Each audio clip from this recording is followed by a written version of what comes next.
Hello all, ఈ వీడియోలో మసాలా మఖానా ఎలా చేసుకోవాలో చూద్దాం. ఒక 10 మినిట్స్లో అయిపోతుంది ఫటాఫట్. ఈవినింగ్ పిల్లలు స్కూల్ నుంచి వచ్చినప్పుడు హెల్దీ అండ్ టేస్టీ స్నాక్స్ చేసియచ్చు పిల్లలకి.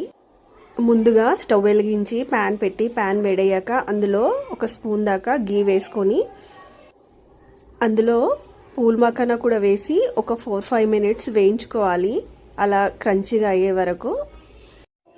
ఆ వేయించుకున్న పూల్ మఖానాని ఒక బౌల్లోకి తీసుకొని పక్కకు పెట్టుకోవాలి. తర్వాత అదే కడాయిలో గీ వేసుకొని 1 స్పూన్ దాకా గుప్పెడు పల్లీలు కూడా వేసి వేయించుకోవాలి దోరగా. ఆ పల్లీలు కూడా వేగాక అదే బౌల్లో వేసేసుకోవాలి. ఆ పల్లీలు కూడా ఇందాక పూల్ మఖానా దేంట్లో వేసుకున్నామో ఆ దాంట్లో.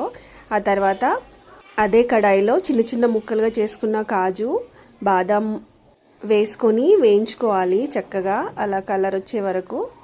స్టవ్ని సిమ్లోనే పెట్టండి. తర్వాత అదే కడాయిలో మ్యాగీ మసాలా వేసుకొని జస్ట్ రోస్ట్ చేయాలి అంతే.